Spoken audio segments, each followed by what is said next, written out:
का वो सितम रहा न यजीद की वो जफा रही, जो रहा तो नामे हुसैन का जिसे जिंदा रखती है करबला।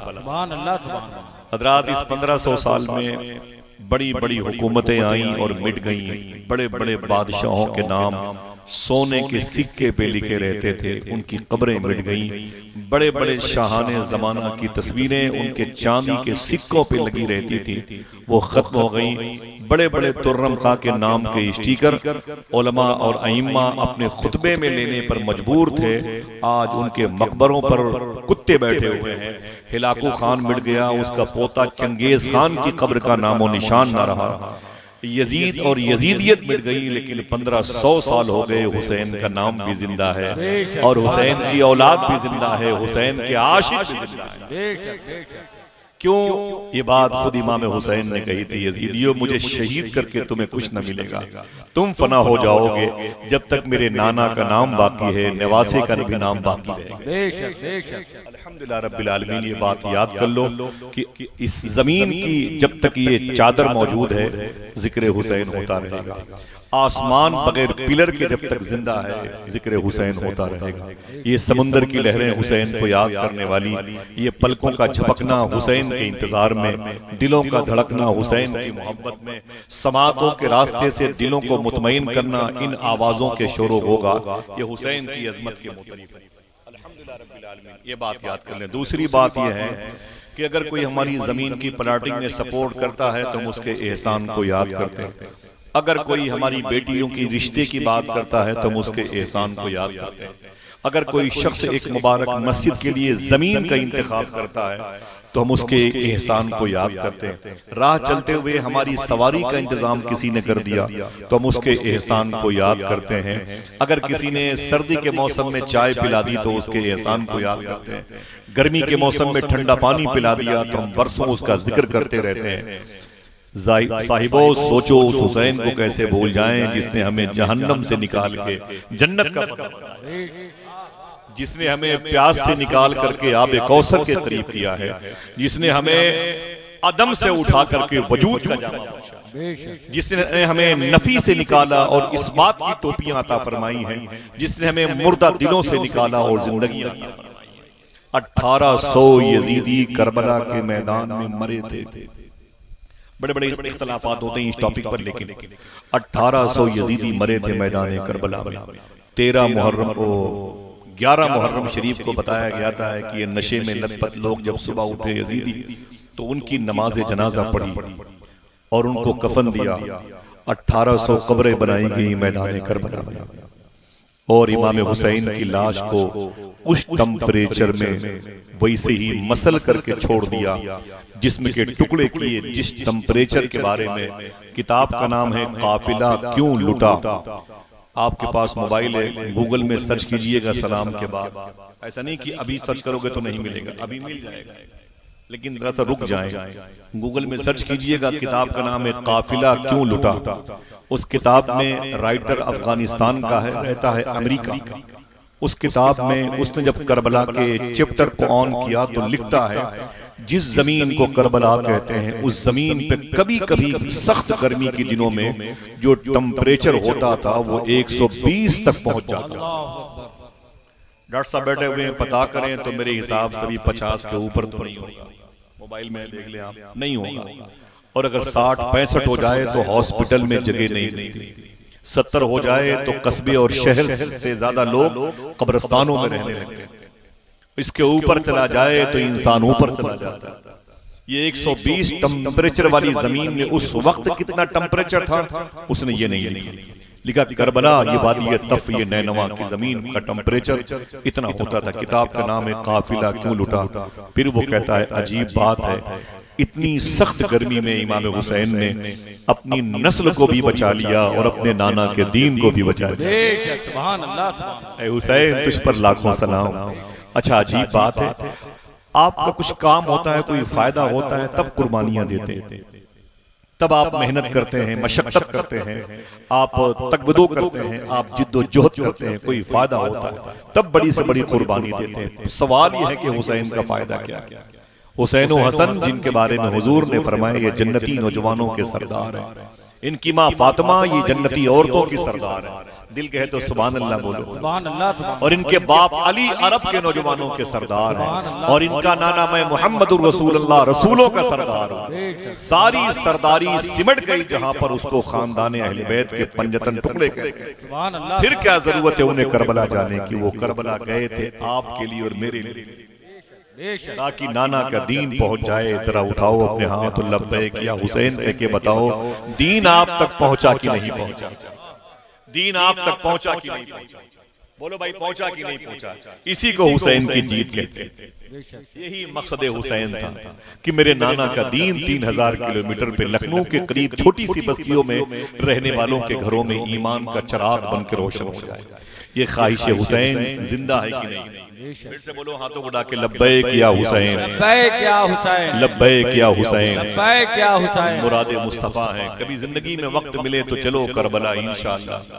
अल्लाह का शुक्र है कि उलमा की जूतियां और आप सबके पैर के धोवन मेरे सर का ताज, मेरे ज़बान का गुसाला। मुझे अल्लाह का शुक्र है कि याद नहीं है कि मैंने जिंदगी में कितनी रातें करबला में गुजारी। अल्लाह का शुक्र है, ये मेरी माँ की दुआ है और आप सबकी मोहब्बत है। जिंदगी गुजर रही है, आहिस्ता आहिस्ता गुजर ही चुकी है, गुजर ही जाएगी। फिर ये कहूंगा, जाने से पहले मुझसे मोहब्बत करने वाले रोते ही रह जाएंगे। हम जो किसी दिन सोए तो फिर सोते ही रह जाएंगे। साहिबो, ये आवाजें कभी कभी सुनोगे तो कहोगे इस कुत्ते से मैंने मुलाकात की है। लेकिन मेरा मकसद यह है कि मैंने करबला की जमीन में भी जिंदगी देखी है, वहां की आबो हवा में भी जिंदगी देखी है।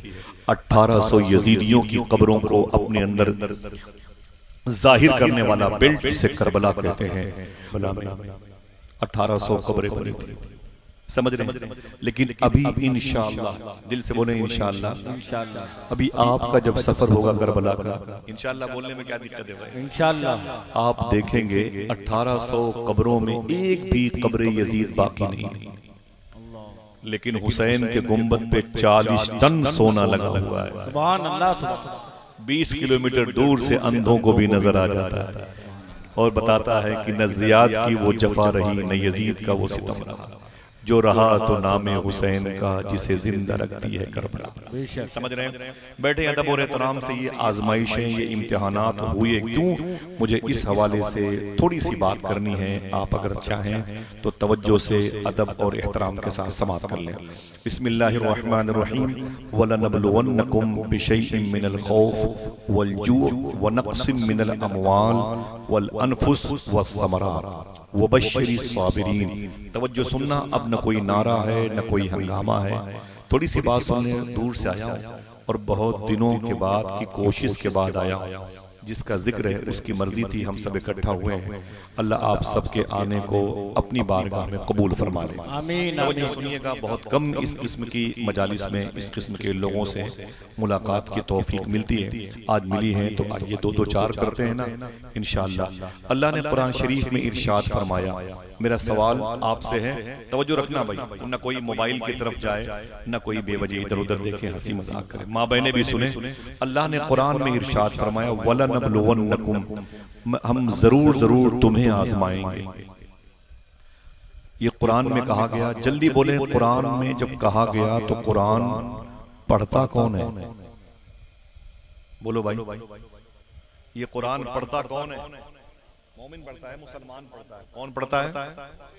बोले भाई, बोले, कुछ भी कह दे, मोमिन कह दे, मुसलमान कह दे, कुरान पढ़ता कौन है? मोमिन, मुसलमान। मोमिन कह दे, मुसलमान कह दे, पढ़ता। ठीक है। तो ये कुरान में जो दूसरे पारे की दूसरी पेज की जो आयत करीमा है, ये किससे मुखातिब है? ये किससे कह रही है आयत करीमा? ईमान वालों से। अल्लाह किससे कह रहा है कि तुम आजमाए जाओगे? जल्दी बोलो, ईमान वालों से। बोलो भाई, अल्लाह किससे कह रहा है? ईमान वालों। ईमान वालों से अल्लाह कह रहा है कि तुम जरूर जरूर आजमाए जाओगे। कि इसराइलियों से कह रहा है? यहूदियों से कह रहा है? बोलो भाई, बौद्धिज्म से कह रहा है? शजर परस्त से कह रहा है? फलक परस्त से अल्लाह कह रहा है? ना ना ना, अल्लाह कहता है उनसे जो कुरान पढ़ते हैं। और कुरान पढ़ता कौन है? तो कहना पड़ेगा कि मोमिन, कलमा पढ़ने वाले कुरान पढ़ते हैं। अब मुझे बताओ कि जब कलमा पढ़ने वाले कुरान पढ़ते हैं तो कुरान क्या कह रहा है कलमा पढ़ने वालों से? कि तुम जरूर जरूर आजमाए जाओ। किससे कह रहा है? फिर रिवर्स करता हूं, ईमान वालों से। और ईमान वालों में आप शामिल हैं कि नहीं? अल्हम्दुलिल्लाह। जरा हाथों को उठा के बोल दो, ऐ अल्लाह तेरा शुक्र है।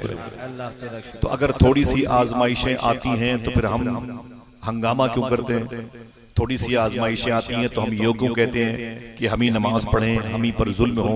थोड़ी सी आजमाइशें आती हैं तो हम ये क्यों चीखने लगते हैं हमारी ही बेटियां कुरान पढ़ें और उन्हीं के दुपट्टे पर नीचे जाएं? हम ये क्यों कहते हैं? बैठे रहिए भाई, बैठे रहिए सुकून से सब लोग, बेवजह नहीं, गर्मी की वजह से नहीं, भीड़ भाड़ कहीं और जमा ना करना, ठीक है? बड़ी मुश्किलों में कोई एक तारीख वगैरह निकाली जाती है, 3-4 महीना पहले की तारीख है और बड़ा मुश्किल काम है इस दौर में सफर करना। तो कहने का मतलब यह है कि अल्लाह कहता है तुम जरूर जरूर आजमाए जाओगे। अल्लाह किससे कह रहा है? मुसलमान। आप मुसलमान हैं तो अल्लाह किससे कह रहा है? आपसे। थोड़ी सी परेशानियों में हम शिकवा करते हैं, थोड़ी सी तकलीफ में हमारी शिकायतों की ज़बानें लंबी हो जाती हैं, लेकिन पता है आपको, बिलाल हबशी रज़ी अल्लाह तआला अन्हु को ज़मीन मक्का पे लिटा दिया जाता, गर्म रेत पर उनके सीने पर पत्थर की चट्टान रखी जाती थी और ऊपर से कुछ अरब के ओबाश किस्म के लोग उनके सीने पे चढ़ जाते थे, उनकी जबान बाहर निकलती थी। जब वो फिर भी हुजूर का नाम लेते तो उनके आसपास चलने वाले लोग कहते, बिलाल अजीब आदमी है, इतना मार खाता है, मोहम्मद का नाम लेना छोड़ता क्यों नहीं? इतनी चोट तुझे पहुंचती है फिर भी हुजूर का नाम लेता है, अरे कलमा क्यों नहीं छोड़ देता? तो बिलाल हबशी कहते थे, जब तुम बाजार जाते हो, जब एक पतीली खरीदते हो तो उसे ठोंक बजा के खरीदते हो, मुझे भी अल्लाह ने खरीदा है तो ठोंक बजाया जाऊंगा। हम रसूलुल्लाह के जन्नत रसूलुल्लाह की जब ये विर्द करेंगे तस्बीह पर, उससे पहले आजमाइशें होगी कि नहीं? बोलो भाई, जरा सी आजमाइश पर आप इतना वावेला, हम इतने वावेला करने वालों में शामिल हो जाते हैं। हम पर जुल्म हो रहा है, हम पर इस कदर शिकंजे कसे जा रहे हैं, दुनिया की जमीन हम पर तंग होती जा रही है। आगे क्या है मालूम है? अल्लाह कहता है हम जरूर जरूर तुम्हें आजमाएंगे। सुनना गौर से, आजमाइश का तरीका क्या होगा? अल्लाह कहता है कभी डरा के धमका के आजमाएंगे। तवज्जो है, सुन ले, 20 साल के बाद ये उर्दू इतनी आसानी से नहीं बोली जाएगी। हाँ, समझ रहे हैं आप? हकीकत बात है, इतनी आसानी से उर्दू नहीं बोली जाएगी। अगर कोई बहुत आसानी से बात करेगा तो उमर शरीफ के और कपिल शर्मा के ड्रामे सुनाएगा मुहर्रम के महीने में। मैं इसलिए चाहता हूं कि थोड़ा सा दीन सीख लें, अपने आप को हुजूर के करीब करें। आप ईमान वाले हैं तो आजमाइशों पे घबराए मत। क्या कहा अल्लाह ने?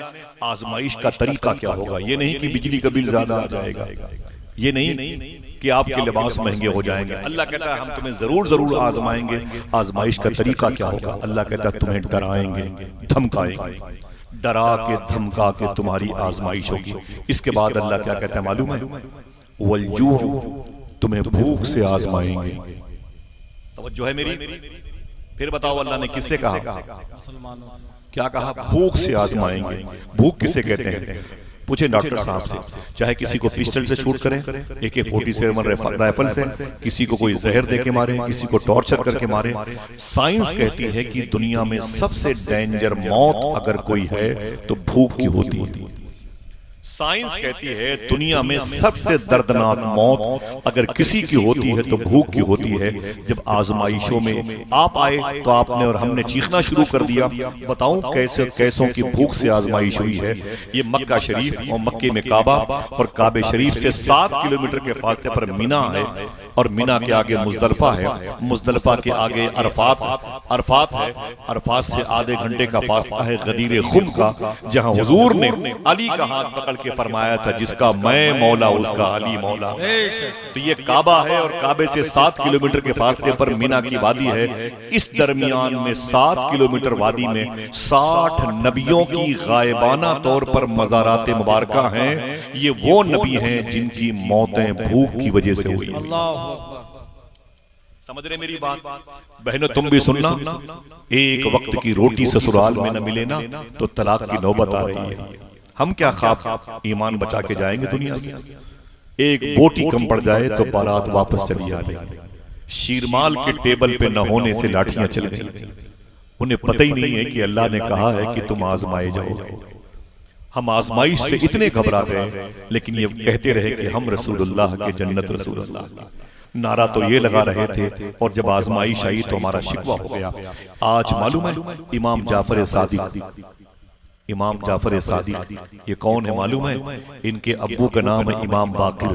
इमाम बाकिर बेटे हैं इमाम ज़ैनुल आबिदीन के।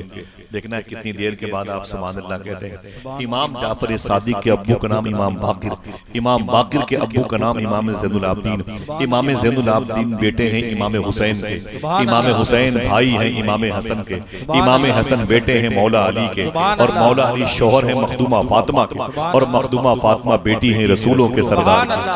इतना करीब का रिश्ता है हुजूर से इमाम जाफर सादिक। इनसे किसी ने कहा था ये शख्स क्यों तड़प के मर रहा है? आपने फरमाया इसे भूख लगी है, इसे कुछ खिलाओ जिंदा हो जाएगा। जब वो खा चुका तो लोगों ने इमाम जाफर सादिक से कहा हुजूर दुआ कर दो, अब किसी को भूख की वजह से मौत ना आए, इसे सोने के कलम से लिख लेना। इमाम जाफर सादिक ने रो के कहा था कि ताज्जुब यह है कि आज लोग भूख की वजह से मर रहे हैं, कयामत की निशानियों में एक निशानी ये भी होगी लोग ज्यादा खा के मरेंगे। सही है कि नहीं भाई? ये इमाम जाफर सादिक। माफी चाहता हूँ जरा सी आजमाइशों पे हम दीन से दस्तबरदार हो जाते हैं। इमाम को भगाने के लिए उनकी तनख्वाहों को कम कर देते हैं। मोहल्ले के बूढ़े लोग जो मस्जिद को आबाद करते ना, उनकी लाठियां गायब कर देते हैं। नमाज पढ़ने के लिए गए और चश्मा रख के वजू किया तो बच्चे इतने ओबाश किस्म के हैं कि उनके चश्मे को निकाल के बाहर फेंक देंगे। इस्तिंजा खाने में गए तो लोटे का पानी गिरा देंगे। उन्हें क्या पता कि दीन कैसे फैला है। इन्हीं इमाम जाफर सादिक से पूछा गया इतनी कम उम्र में तुम्हारे दादा तुम्हारे नाना का दीन कैसे फैल गया? तो इमाम जाफर सादिक ने कहा था आज के इस दौर में इमाम पर सारी जिम्मेदारी है दीन फैलाने की। पहले के दौर में ये नहीं था। मिसाल के तौर पर अखबार बेचने वाले भी दीन फैलाते थे, जूतों में पॉलिश करने वाले भी दीन फैलाते थे, टेम्पो और ये तांगा चलाने वाले भी दीन फैलाते थे, समझ रहे? टेलर मास्टर भी दीन फैलाता था, जो खैयात का काम करता था, मिलजुल करके दीन फैलाते थे। फिर इमाम जाफर सादिक ने क्या कहा? एक मिसाल दी साहिबो, इसे भूलना नहीं। इमाम जाफर सादिक कहते हैं पहले के दौर में एक गरीब मजदूर मुसलमान 5 दिन मजदूरी करता और पर डे 100 रुपए के हिसाब से कितने हुए?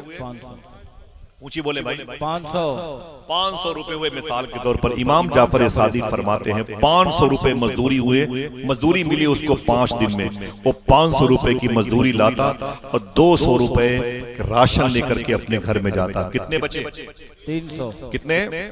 100 रुपए अपनी बीवी को देता। अब कितने बचे? 200। अब सुनना साहिबो, भूलना नहीं वरना भुला दिए जाओगे, भुला दिए जाओगे। इमाम जाफर सादिक फरमाते हैं 500 में 200 के राशन पानी, तेल नमक दाल चावल और 100 रुपए बीवी के खर्च और 200 रुपए अपनी जेब में रख के 6वें दिन शहर के उस चौराहे पर जाते थे जहां पर मजदूर खड़े होते थे। फिर उन मजदूरों में से 2 मजदूर को बुलाते थे। वो कहते काम क्या है? कहते घर चलो तो बताता हूँ। 2 मजदूर को घर लेके आते थे और घर में लाने के बाद उन्हें सुबह से शाम तक मदीने वाले का दीन सिखाते थे और शाम को कलमा पढ़ा के 100 रुपए मजदूरी दे के वापस कर दिया। सुभान अल्लाह। हाथ जोड़ता हूँ, आइए मिलजुल के दीन की बात करें, मिलजुल के दीन की बात करें। यही वजह है कि सबसे छोटी उम्र में सबसे ज्यादा फैला हुआ नेटवर्क अगर किसी का है तो मजहब इस्लाम का है। लेकिन वो मजहब इस्लाम नहीं जो हमारे पास है, वो जो गरीब नवाज के पास था, वो जो सरकार मदार आजम के पास था, वो जो हुजूर मुफ्ती आजम हिंद वारिस पाक सरकार मखदूम सिमना के पास था। समझे? हमने देखा इन बुजुर्गों को जमीनी खिदमात पर चलने वाले लोगों की शिकम सेरी का इंतजाम करते हुए, समझ रहे हैं? तो इमाम जाफर सादिक का ये कौल है, आप इसे याद रखिए। आज के इस दौर में लोग भूखे मरते हैं, लेकिन मैदान क़यामत की आने से पहले जो अलामाते क़यामत है, निशानियां हैं, उनमें एक निशानी ये होगी कि ज्यादा खा के मरेंगे लोग। क्यों? पहले के दौर में लोग खिला खिला के खाते थे, अब दिखा दिखा के खाते हैं। अल्लाह अकबर। यही वजह है कि फ्रीज में सारे सामान सड़ गए। घर के लोगों के लिए डॉक्टर ने कहा शुगर पेशेंट खाया मत करो। झाड़ू पोछा लगाने वाली औरत उसे देखती रही और पता चला कि न उसे मिला न घर वालों को मिला। कार से उतरे तो 2-2 बड़ी बड़ी पॉलिथीन में किटकैट और कैडबेरी और चाउमीन ये फ्रूट से लेकर के अपने घर तक आए। करीब के पड़ोसी के बच्चे भूख से आंखें की खिड़कियां खोल के देखते रहे, सोचते रहे शायद इनमें से कोई एक फल मेरे हिस्से में आ जाए, इनमें से कोई केक मेरे हिस्से में आ जाए। लेकिन ये चला गया, बच्चों को दिया, बच्चे वही चीजें बाहर खा रहे हैं और पड़ोस का बच्चा खुश्क रोटियां खा रहा है। उनकी हाय से बड़ी बड़ी बिल्डिंगें क्या, बड़ी बड़ी हुकूमतों के तख्त ताराज हो जाते हैं। आइए साहिबो दीन की बात करें और ये सोचो कि अगर आजमाइशें आई तो कैसे कैसे लोगों पर आई। अल्लाह कहता हम जरूर जरूर तुम्हें आजमाएंगे, डरा के धमका के। पूरी दुनिया में अगर सबसे ज्यादा किसी को डराया जा रहा है तो हुजूर की उम्मत को डराया। ठीक है, अब दूसरी बात, अल्लाह कहता हम तुम्हें भूख से आजमाएंगे। साहिबो भूख किसे कहती है? माफी चाहता हूं जो मेरे नौजवान बच्चे, जो मेरे भाई अपने किसी जाती काम में हैं, मैं उनसे हाथ जोड़ के गुजारिश करता हूं कि तूने, अल्लाह के रसूल की उम्र शरीफ 63 साल है। कितनी?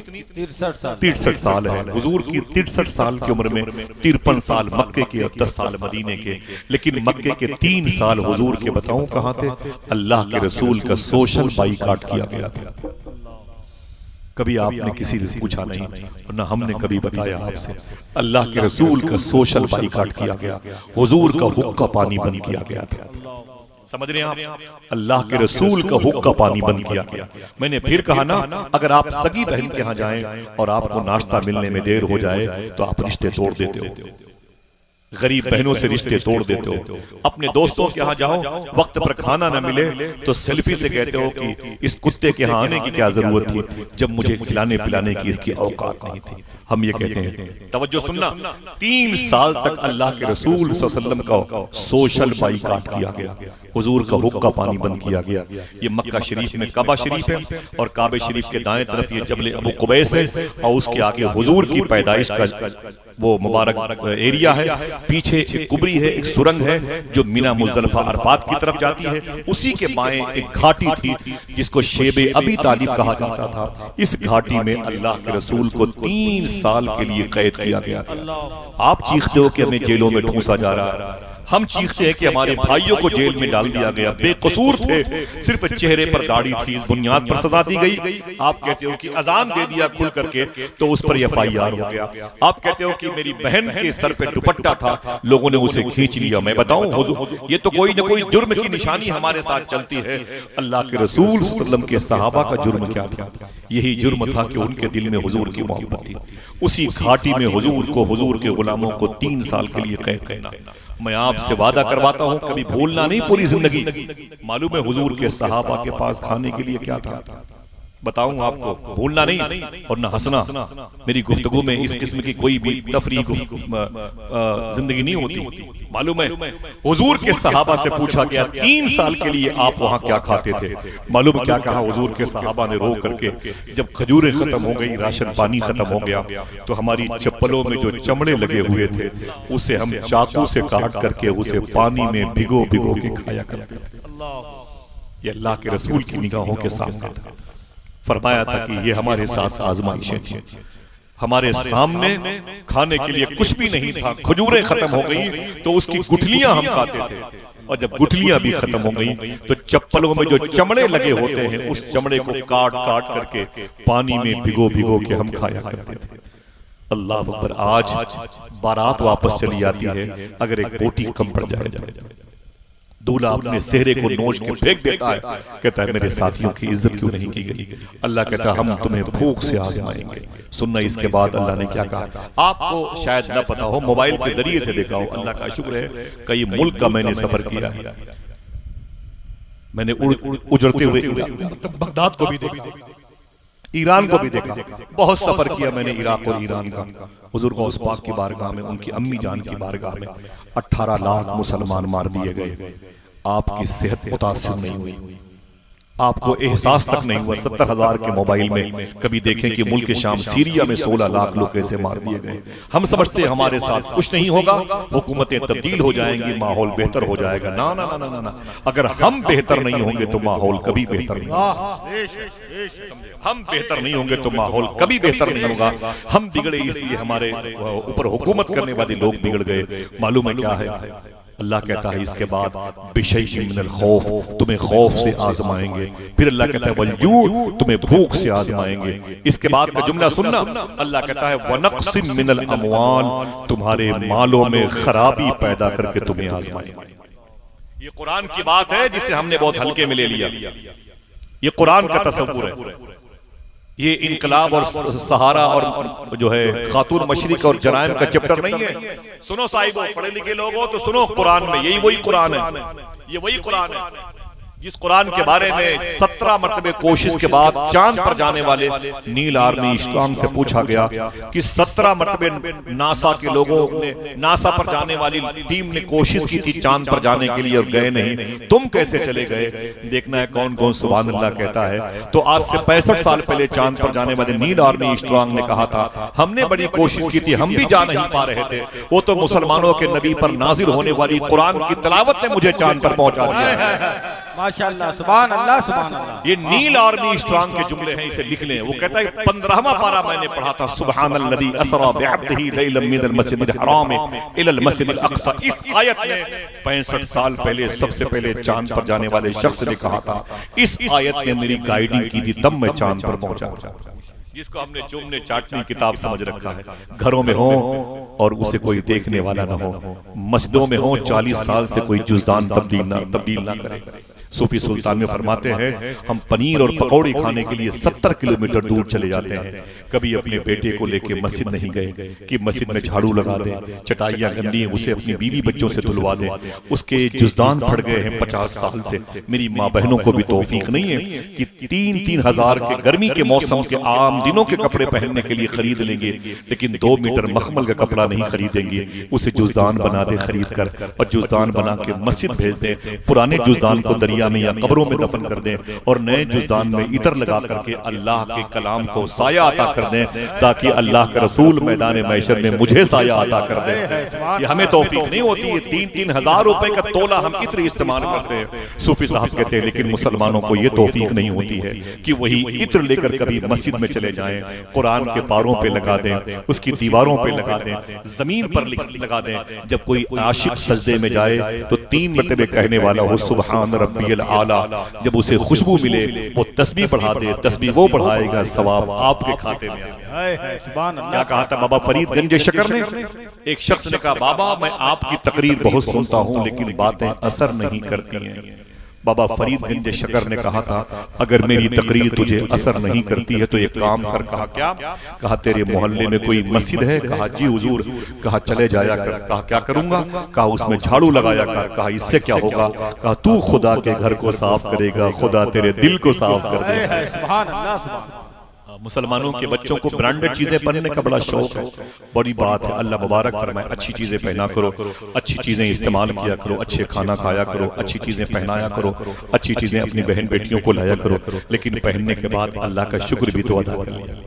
सोचा करो कि अल्लाह के घर में कहीं इस्तिंजा खाने में गंदगी तो नहीं है। उसके लोटे 10 रुपए के एरियल में अगर घर लाओगे तुम्हारी बीवी, तुम्हारी माँ, तुम्हारी बहनें उसे साफ कर देंगी। लेकिन अफसोस है कि जैसे हमारा दिल हो चुका है वैसे हमारी सोच भी हो चुकी। अल्लाह कहता है वनक्सिम मिनल अमवाल, तुम्हारे मालों में खराबी पैदा करके तुम्हें आजमाएंगे। अगर फसलें खड़ी होंगी तो अल्लाह कहता है इन्हें आग के हवाले कर दूंगा, दुकानों पर बुलडोजर चलवा दूंगा। इशारा यही, तुम्हारी दुकानें उजाड़ दूंगा। अल्लाह कहता है वनक्सिम मिनल अमवाल, आजमाइश का ये कुरान की आयत है। फिर अल्लाह क्या कहता है मालूम है? इधर देखना भाई, अल्लाह कहता है वल अनफुस, तुम्हारी जानें लेके तुम्हें आजमाएंगे। फिर हाथ उठा के बताओ अल्लाह किससे कह रहा है? मुसलमान से। बोलो भाई, कोई शक है? जो मुसलमान है जरा वो तो अपने हाथों को उठा ले। अल्लाह किससे कह रहा है? मुसलमानों से। जिसने किसी गफलत की वजह से हाथ नहीं उठाया वो भी यहाँ मुसलमान है।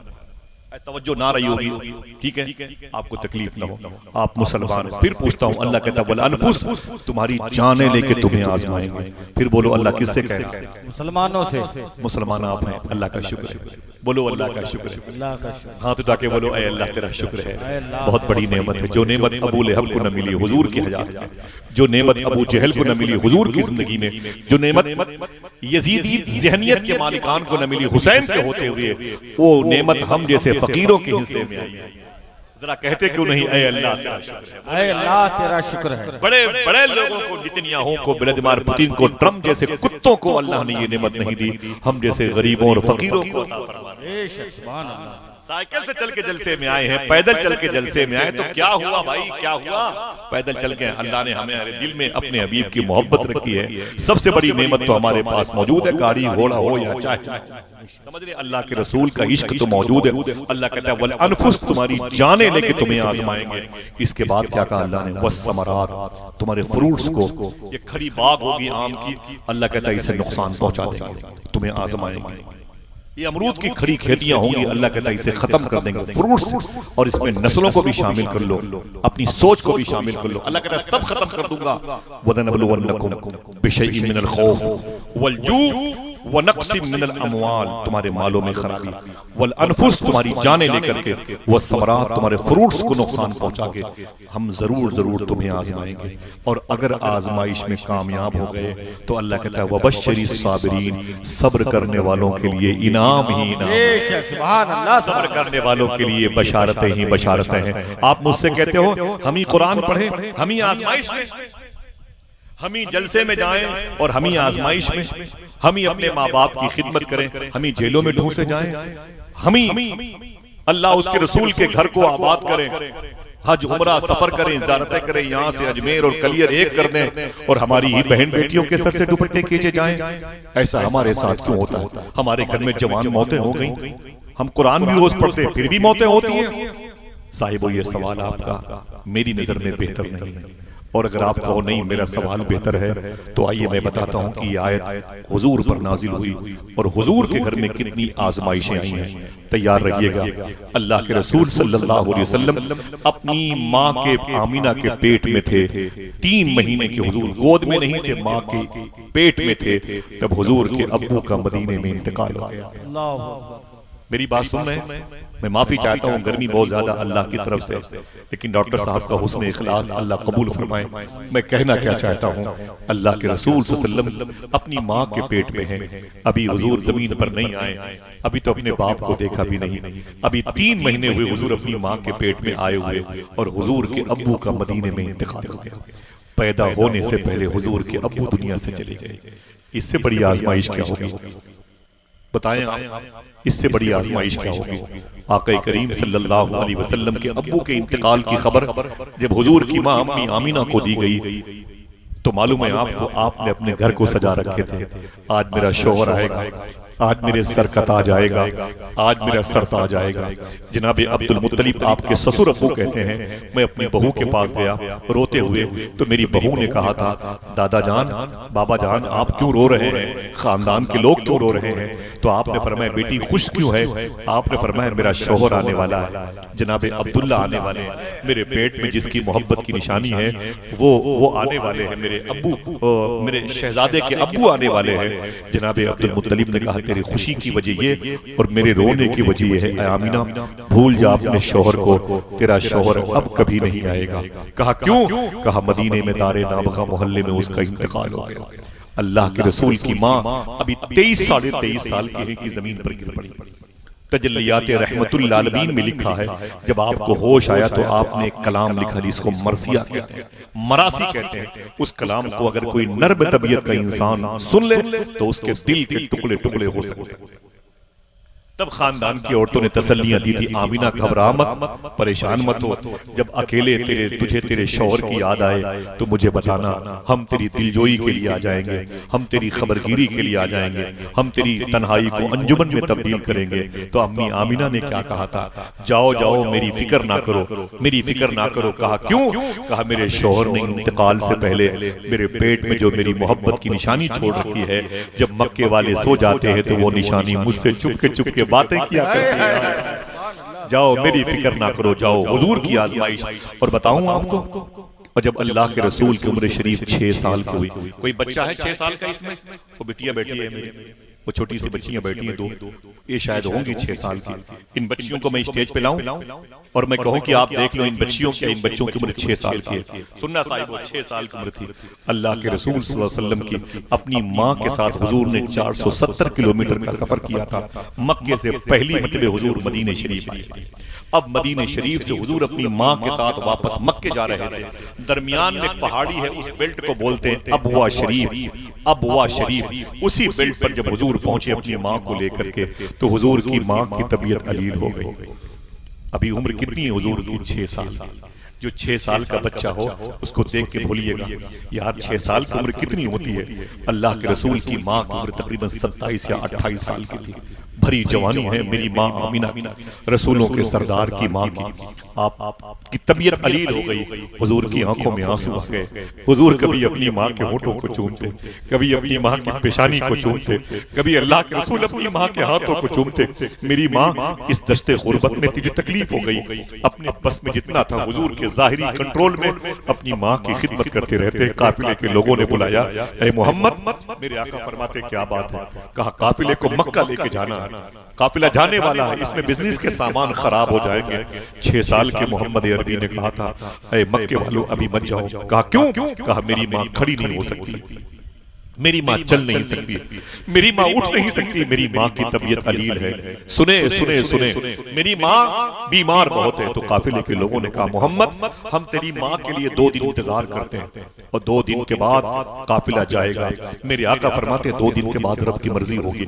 2 दिन तक हुजूर की अम्मी की तबीयत ठीक नहीं हुई। अल्लाह के रसूल को बुलाया गया। हुजूर कितने साल के हैं? एक आदमी बोले 6 साल के हैं। याद रखिएगा 6 साल पर जो जात है उसी के इर्द गिर्द ये कहानी घूमती है। 6 साल के अल्लाह के रसूल को बुलाया और मक्के के लोगों ने कहा मोहम्मद आज काफिला जाएगा मक्के, आज जाएगा। मेरे आका की आंखों में आंसू आ गए।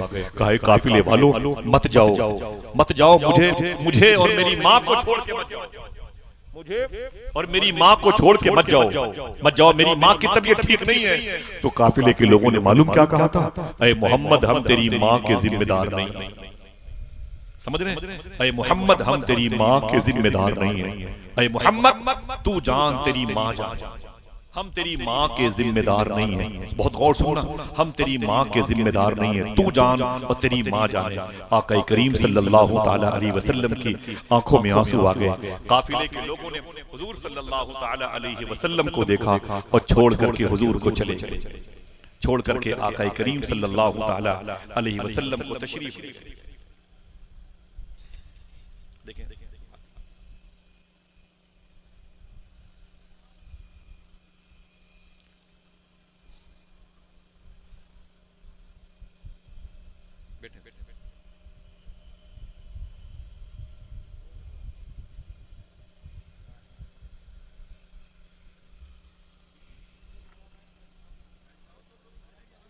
बैठ जाए जी सर, बैठेंगे सर।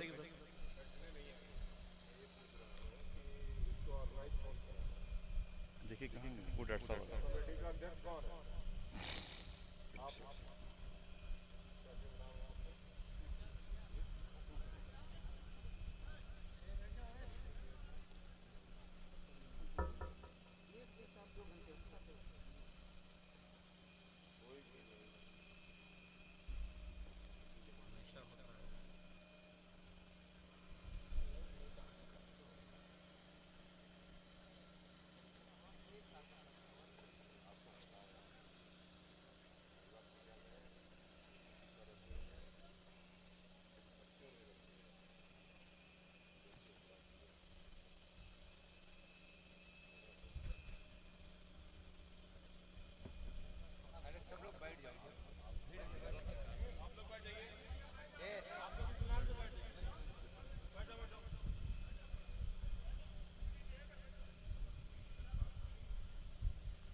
सही कह रहे हैं। कुर्सी बैठे सर, कुर्सी बैठे, कुर्सी ले लीजिए, बैठिए 2 मिनट बैठिए। बहुत बहुत आपकी जिम्मेदारी है सर। जी जी आपने ऐसा कर लिया जी। तो नंबर 1 बात जो है इसका जो है वो सर जो कह रहे हैं उसको सुने गए अभी हेलो, कुर्सी दीजिए, कुर्सी दीजिए सर। हारन बंद करवा दीजिए, ये लीजिए।